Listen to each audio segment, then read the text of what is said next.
Bonjour à tous et bienvenue dans cette première découverte d'autographe, dans laquelle nous allons créer un premier projet nous permettant de découvrir les grands principes du logiciel, comme l'importation des éléments dans la fenêtre de projet ou leur assemblage dans une composition. Le tout au sein d'un projet complet réalisé de A à Z. L'interface de Autograph se décompose en 4 panels principaux. Tout d'abord, le panel de projet dans lequel nous importons nos éléments et créons nos compositions, qui permettront d'assembler ces éléments. La timeline qui permettra de superposer ces éléments au sein d'une composition, notamment dans sa partie gauche dénommée la stack, pour ensuite les animer via le dubsheet situé sur la partie droite. Le viewer permet de visualiser le résultat de cette composition, et la fenêtre de propriété permet de manipuler les paramètres des éléments qui constituent cette composition. Nous allons donc commencer par importer des éléments dans le panel de projet, et cela peut se faire de différentes manières. Tout d'abord, on peut cliquer sur le bouton d'importation afin de choisir d'importer une image, une séquence d'images ou une vidéo. Ce qui fera apparaître un navigateur vous permettant de vous déplacer dans votre stockage, ce qui vous permettra de sélectionner un ensemble de fichiers ou seulement certains d'entre eux grâce à la touche CTRL ou commande.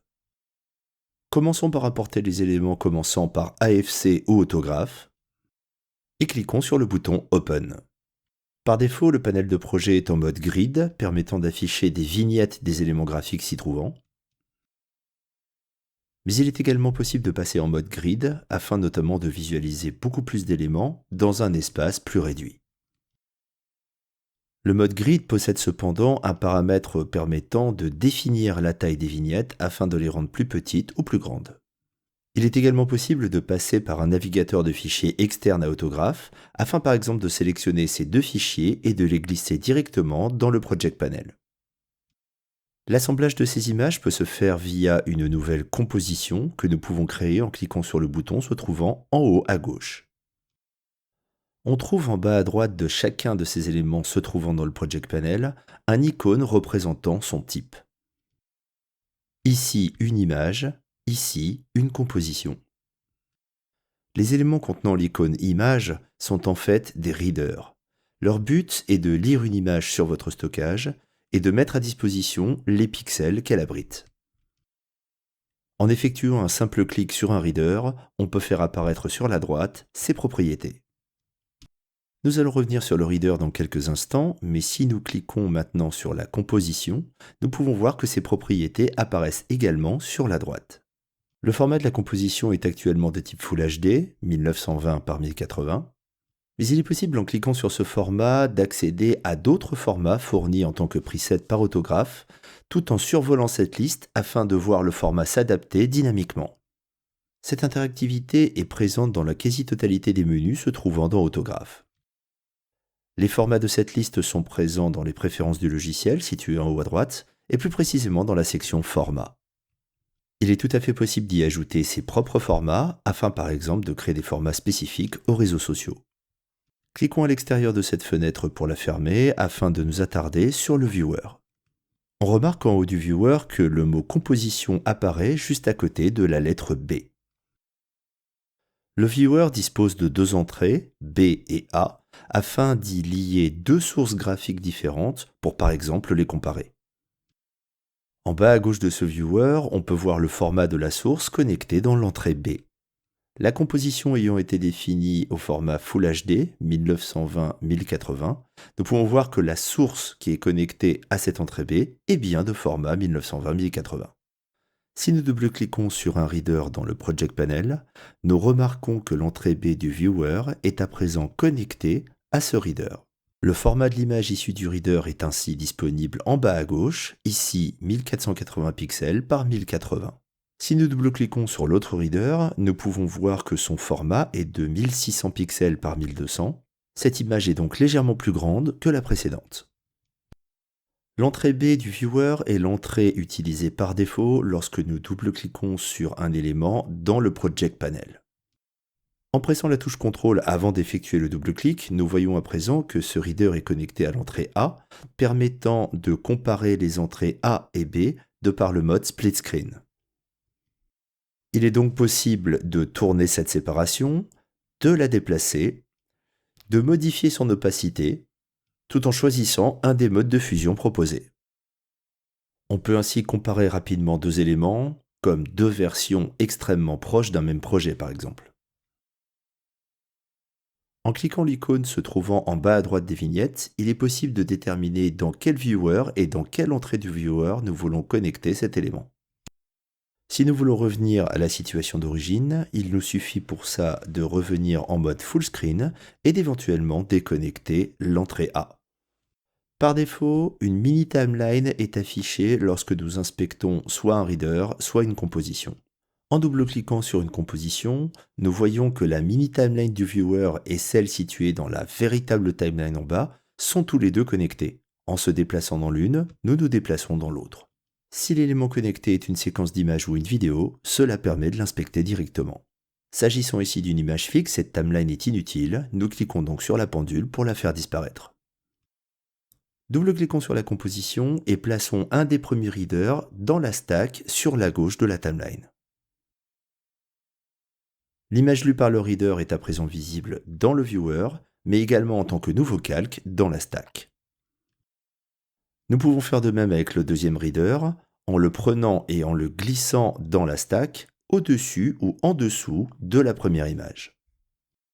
Nous voyons immédiatement que l'une des deux images est plus grande que l'autre, nous l'avions déjà vu en inspectant les readers, l'une des images étant de taille 1600 par 1200, alors que l'autre est de taille 1440 par 1080. En sélectionnant un des calques dans la stack, nous pouvons voir apparaître tous ces paramètres dans le panel des propriétés, sur la droite. Mais on peut également déplier les paramètres de cet élément pour y avoir accès dans la stack. Les mêmes éléments sont représentés dans les deux panels, mais selon un mode de représentation différent.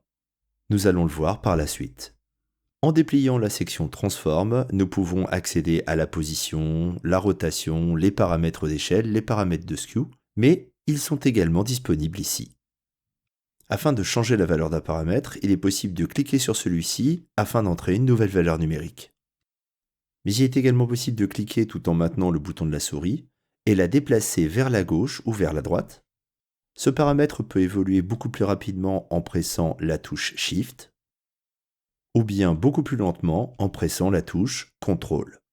À la différence d'autres logiciels utilisant des systèmes de coordonnées où l'origine est en haut à gauche ou en bas à gauche de l'image, en plaçant ici le combattant à 0,0, celui-ci se place au centre de l'image. Le système de coordonnées de Autograph est similaire à celui qui est enseigné dans toutes les écoles du monde, où le 0,0, l'origine, est au centre de la composition. Ou plus exactement, au centre de son format. Placer un layer en 0,0 placera donc votre image au centre de la composition, quel que soit son format. Nous verrons par la suite que cela peut être extrêmement pratique, notamment pour créer des animations symétriques entre deux éléments.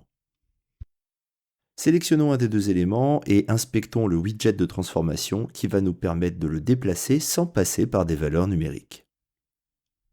Pour cela, cachons l'élément se trouvant juste en dessous pour se concentrer sur un des deux combattants. Replions les paramètres de l'élément invisible pour se concentrer sur celui affiché à l'écran.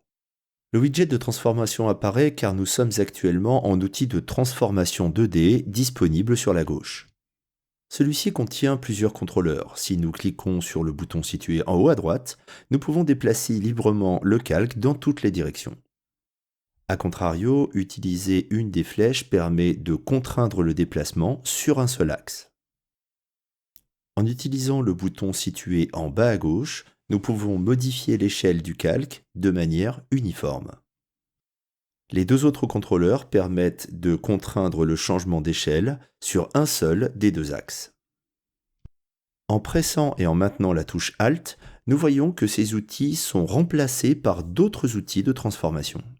Lors de la pression de cette touche Alt, nous remarquons que l'icône située en haut à gauche change également pour être remplacée par un autre.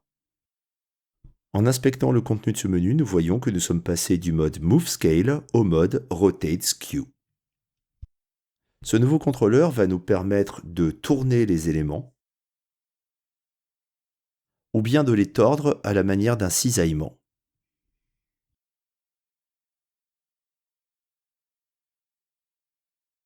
Lors de cette rotation, il est possible d'activer une sorte de magnétisme en haut du viewer afin par exemple de tourner par pas de 45 degrés. Le contrôleur se trouvant juste à droite permet de définir l'espacement entre les outils afin de les rendre plus ou moins importants et ainsi laisser un meilleur accès à l'Anchor Point se trouvant au milieu. Presser la touche contrôle permet de déplacer l'Anchor Point afin par exemple de le replacer sur l'épaule du combattant et ainsi définir un nouveau point de rotation. En changeant le contenu par défaut du menu se trouvant en haut à gauche, vous pouvez définir quel type d'outil sera affiché en premier lieu lorsque vous utilisez le widget. Selon vos besoins, vous pourriez décider de favoriser le déplacement et l'échelle, ou la rotation et le skew.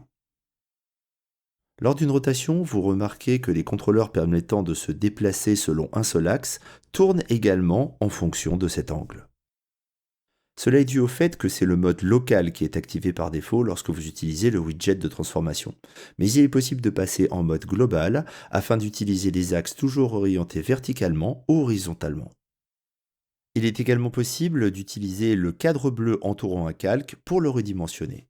Pour cela, il suffit de cliquer l'un des coins et de le glisser dans la direction souhaitée afin de l'agrandir ou le rétrécir.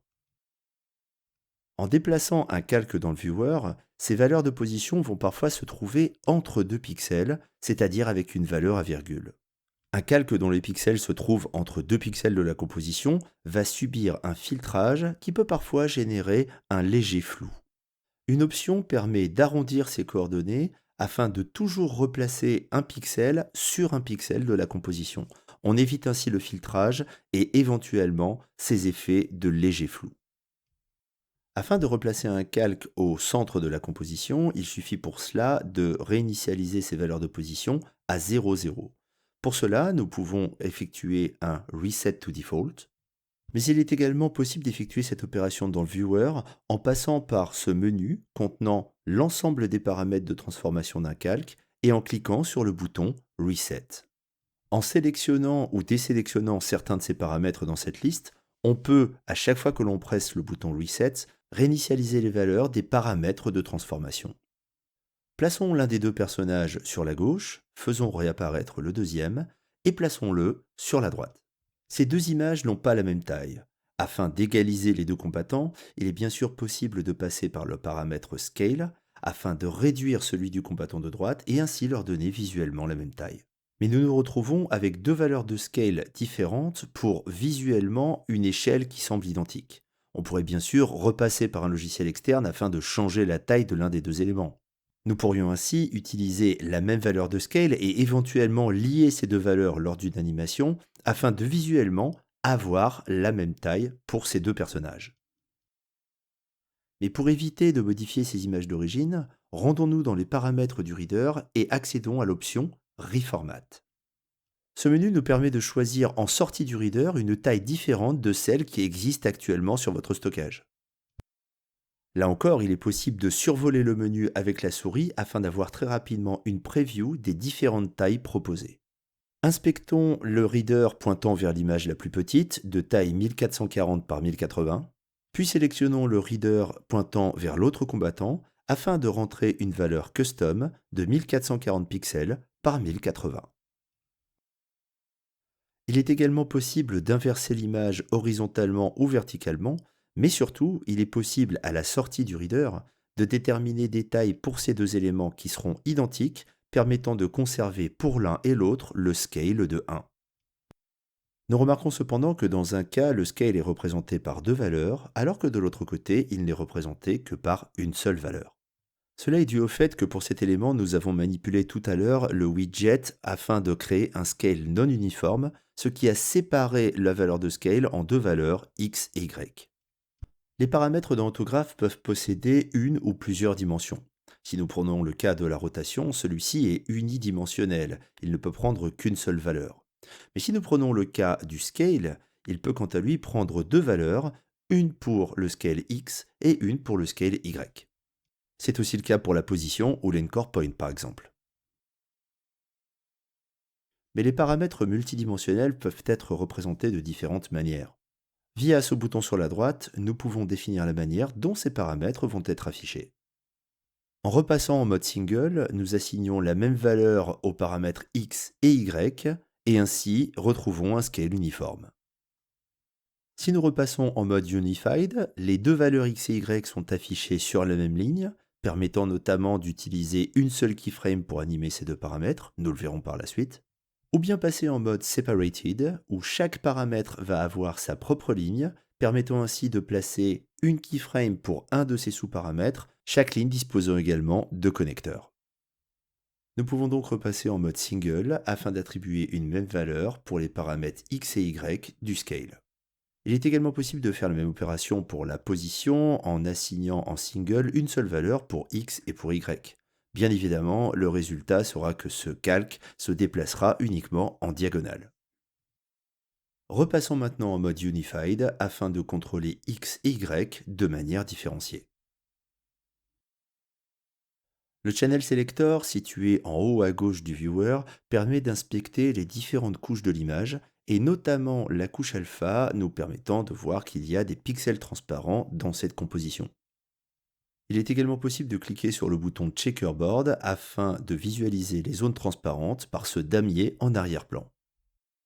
Chaque layer définissant sa propre transparence, Autograph crée en quelque sorte une carte de sélection qui nous permet de sélectionner véritablement ce que nous voyons dans le viewer. Les images contenant une couche alpha continuent à être de taille rectangulaire et même si nous ne voyons pas certains de ces pixels, ils existent bel et bien. Dans bon nombre de logiciels, cliquer sur ces pixels nous empêche de passer à travers pour sélectionner les éléments se trouvant en dessous.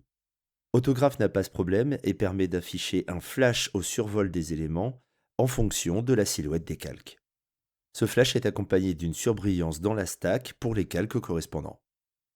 En cliquant sur ce bouton, on trouve également sur la droite du viewer la Visual Stack, permettant de rapidement voir l'empilement des calques dans la composition.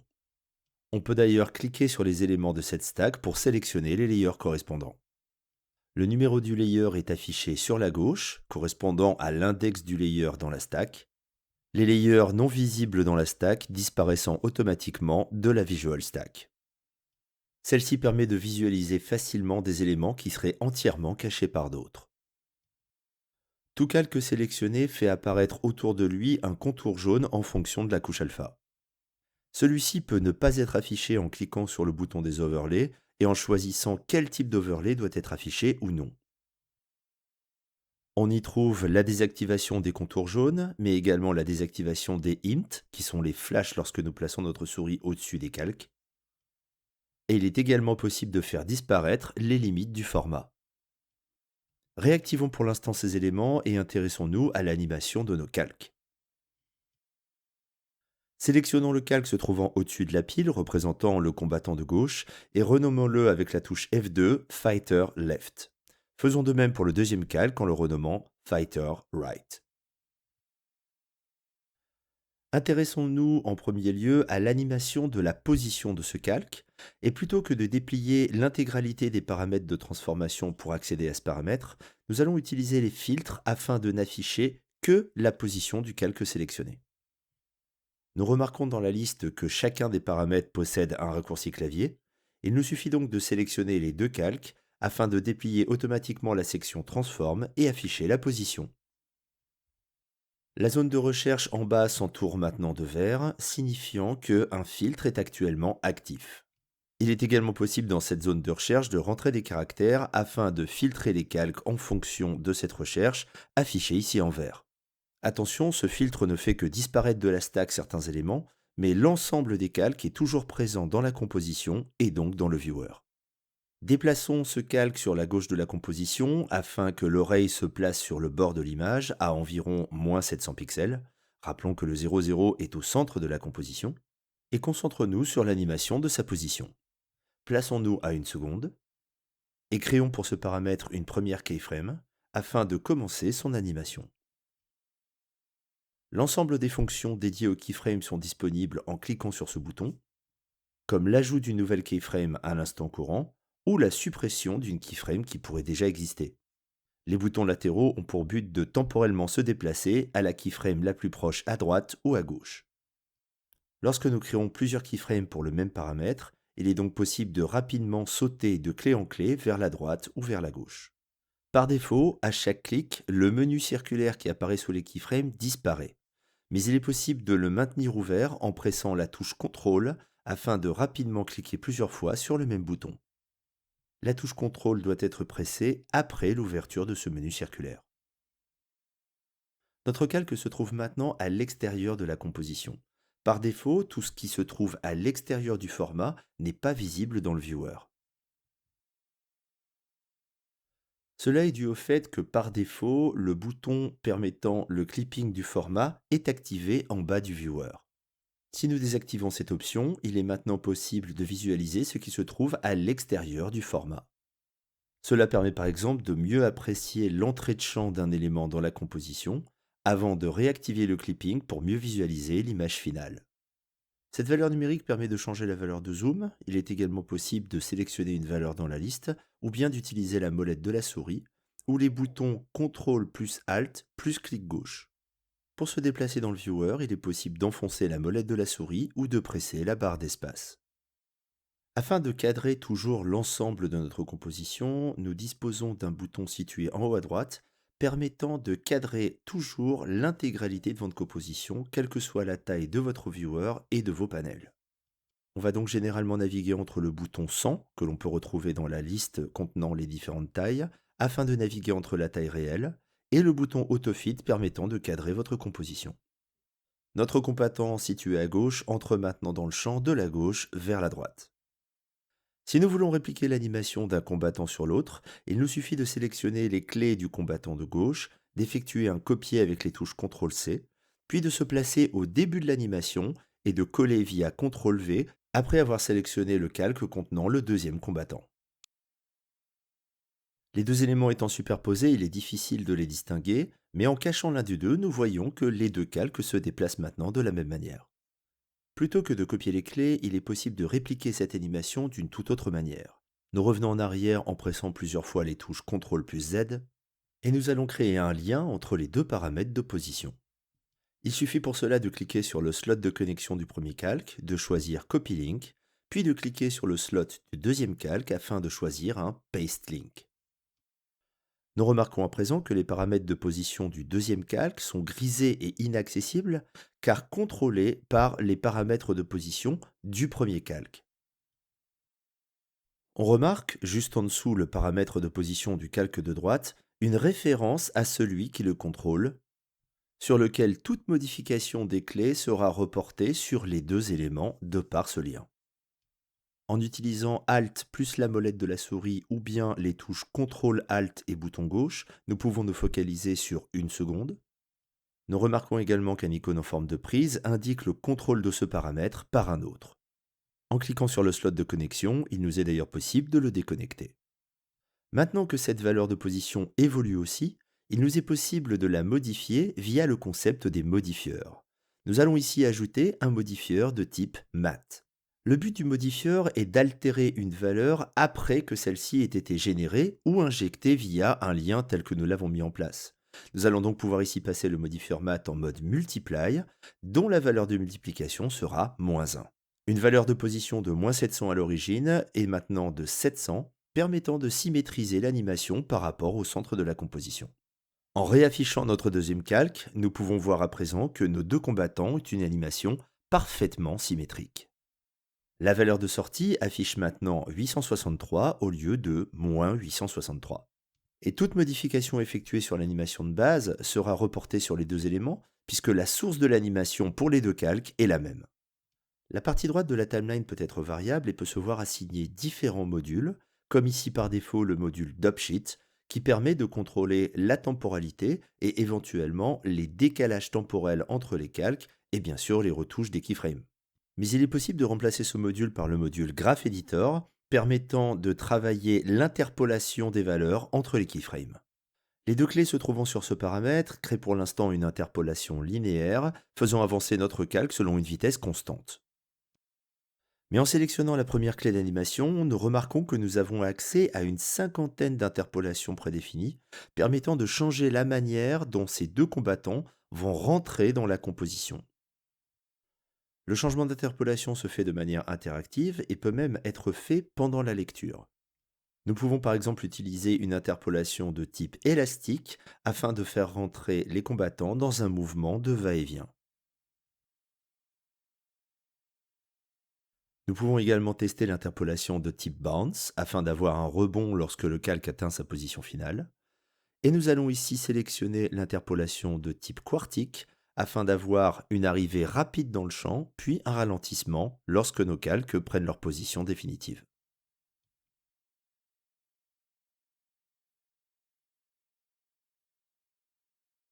Conservons cette interpolation et revenons dans le module d'Upsheet.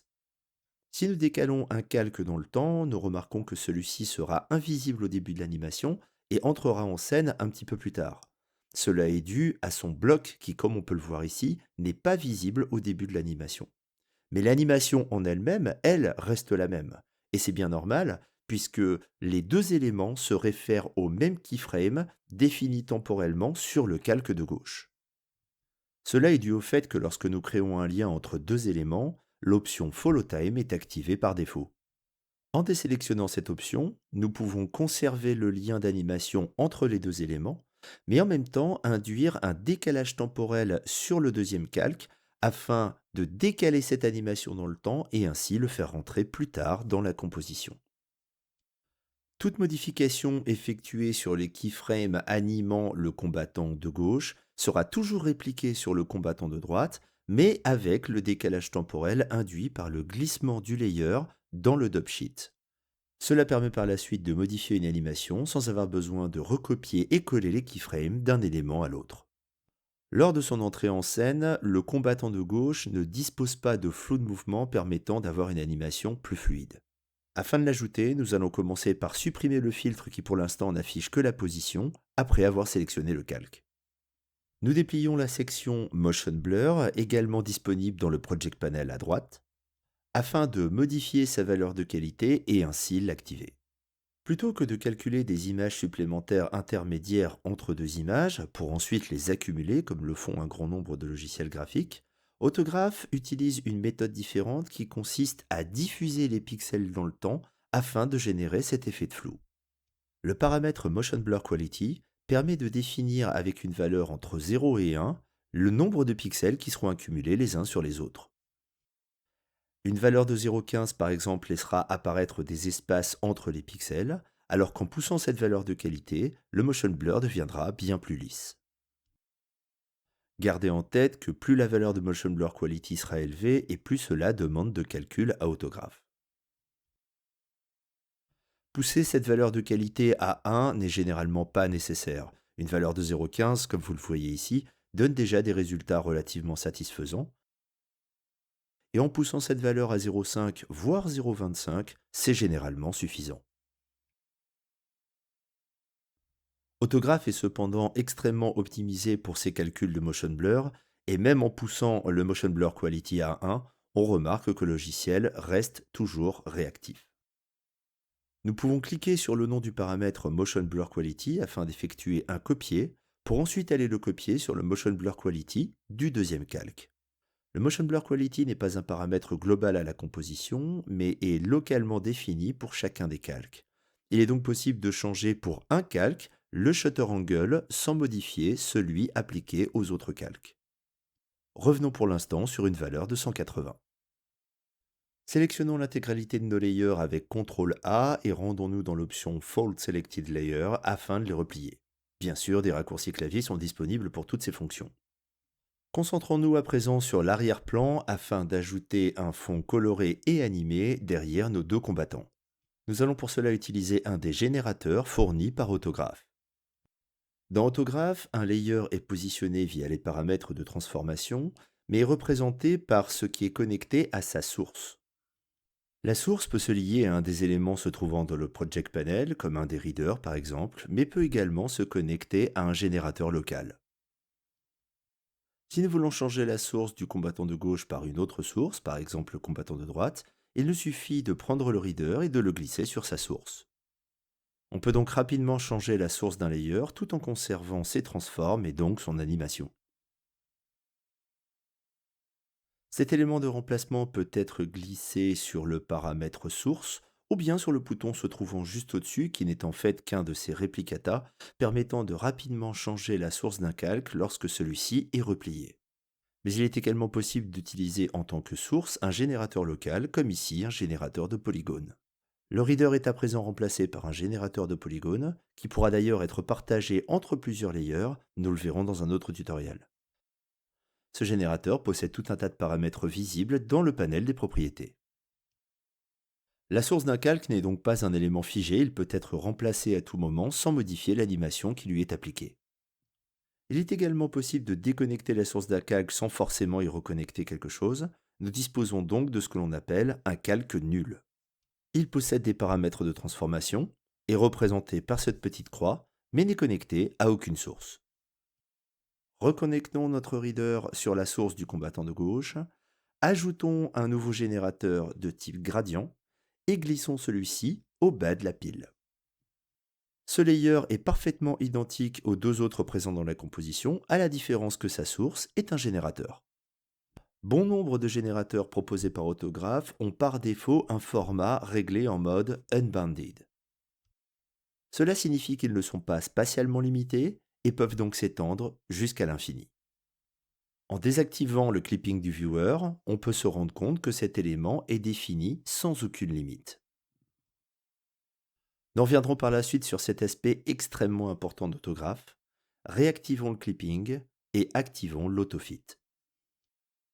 La création de ce gradient a automatiquement changé l'outil actif disponible en haut à gauche du viewer. En cliquant sur celui-ci, on dispose d'un historique de tous les outils auxquels vous avez accédé depuis le début de votre projet. On peut donc rapidement passer de l'outil de transformation à l'outil d'édition de gradient. Gardez bien à l'esprit la présence de cet historique des outils dernièrement utilisés, cela vous permettra de gagner beaucoup de temps lorsque vous passerez d'un mode à l'autre. Prenons un peu de recul, modifions les points du gradient afin de lui donner un aspect oblique, et inspectons la source de ce calque. En cliquant sur la source dans la stack, on affiche directement ses propriétés dans le Properties panel. Et si nous cliquons sur le layer lui-même, nous voyons que nous pouvons déplier sa source pour ensuite rentrer à l'intérieur du générateur. La timeline et le Properties panel présentent donc les mêmes informations, mais de manière différente. Dans la partie stack de la timeline, nous pouvons accéder aux éléments en dépliant les différentes sections, alors que dans le Properties panel, nous rentrons et sortons des différentes sections de manière hiérarchique. Pour changer les couleurs du gradient, cliquons sur le premier stop situé à gauche et modifions sa couleur. Choisissons ici une couleur bleue qui sera attribuée au point situé en haut à gauche. En parallèle, nous allons sélectionner le deuxième stop et lui attribuer une couleur à l'opposé, bien plus chaude. Le générateur gradient possède un grand nombre d'options. On peut créer un dégradé linéaire, radial, circulaire, mais nous allons pour l'instant laisser de côté toutes ces options afin de nous concentrer sur un cas simple. Repassons en outil de sélection, cadrons l'ensemble de notre composition et concentrons-nous sur cet arrière-plan. Cachons pour l'instant nos deux combattants, nous pouvons également passer le gradient en mode solo et utilisons la source contenant les contours du logo. Logo de la bien connue AFC, Autograph Fighting Championship. De la même manière que nous avons ajouté tout à l'heure un modifieur de valeur numérique sur la position de notre combattant, nous avons également la possibilité d'utiliser des modifieurs d'image applicables sur les sources.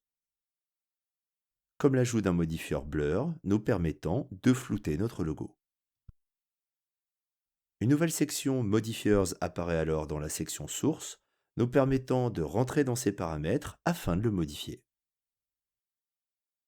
Pour le supprimer, il nous suffit de le sélectionner soit dans la stack, soit dans le Properties panel et de presser la touche Supprime. Nous allons ici appliquer un autre modifieur nommé Tile. Pour le trouver, il suffit tout simplement de cliquer sur le slot des modifieurs et de le chercher dans la liste, ou bien de taper son nom dans la barre de recherche afin de filtrer les résultats de cette liste.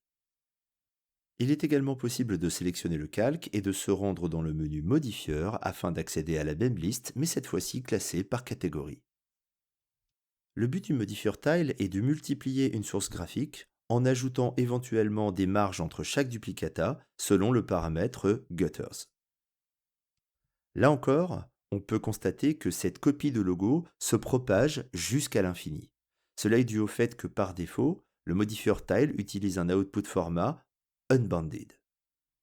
On peut bien sûr modifier ce format afin de restreindre l'étendue de ce duplicata, mais nous allons le laisser en mode unbounded, ce qui va nous être bien utile. Cet élément peut à présent être déplacé, tourné, redimensionné, sans que nous ayons à nous en faire de ses limites spatiales.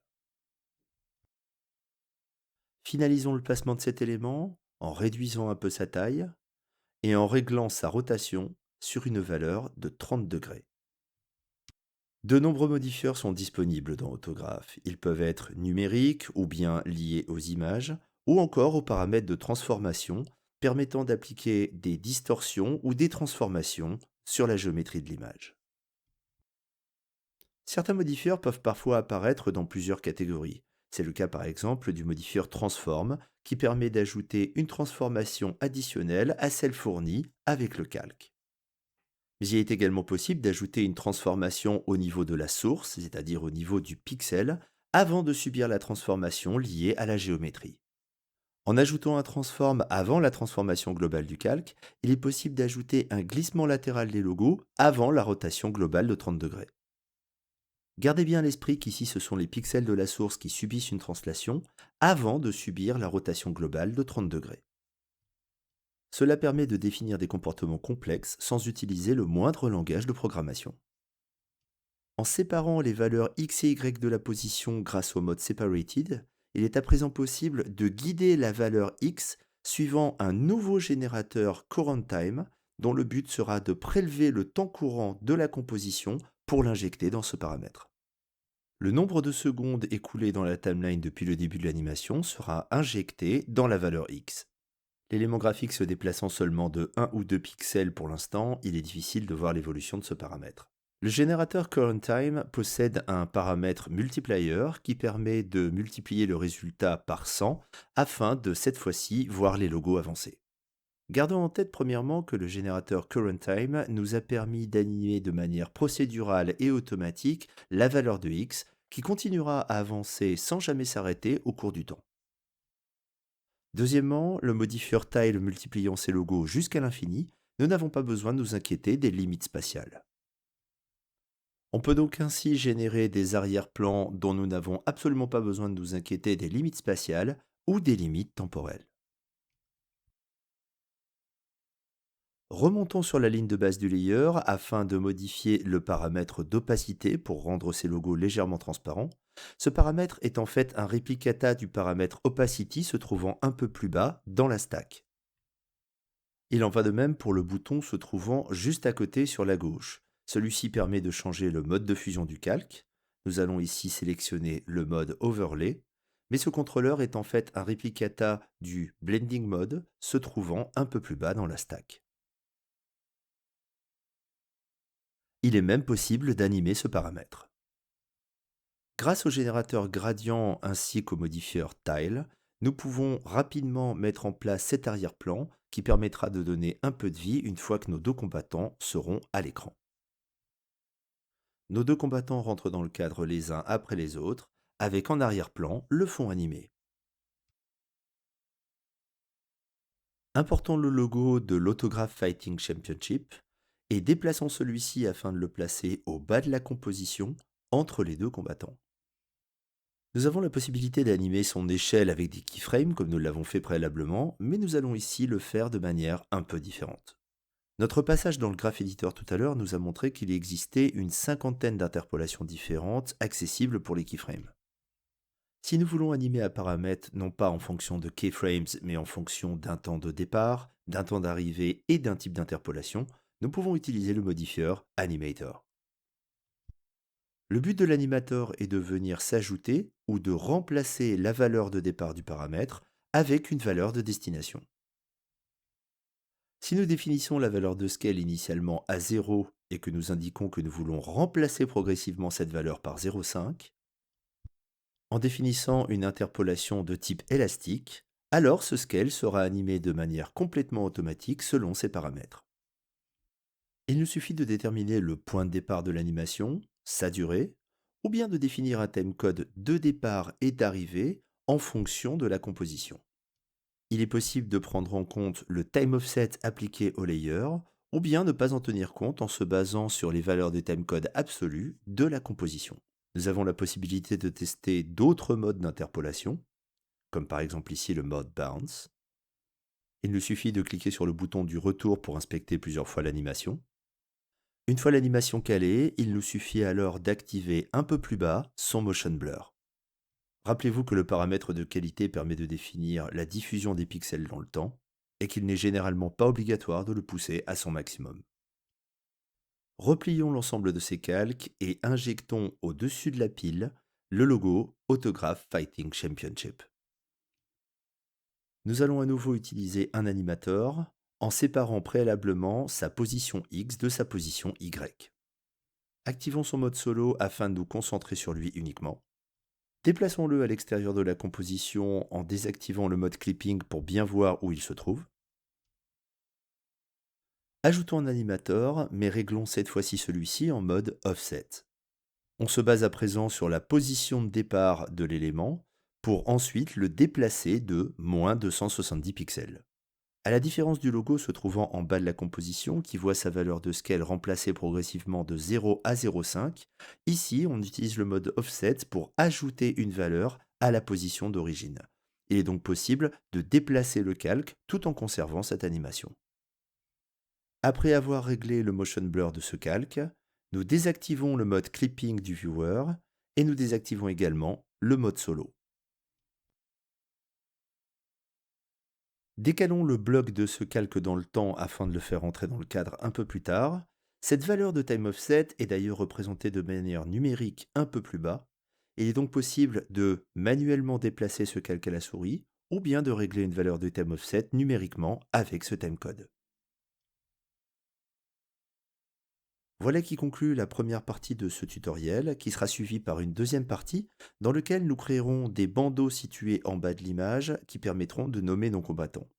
Mais ces bandeaux seront créés dans un deuxième projet à part, avant d'être liés à ce projet principal, Autograph permettant de connecter les projets entre eux d'une manière complètement dynamique. Merci de votre attention.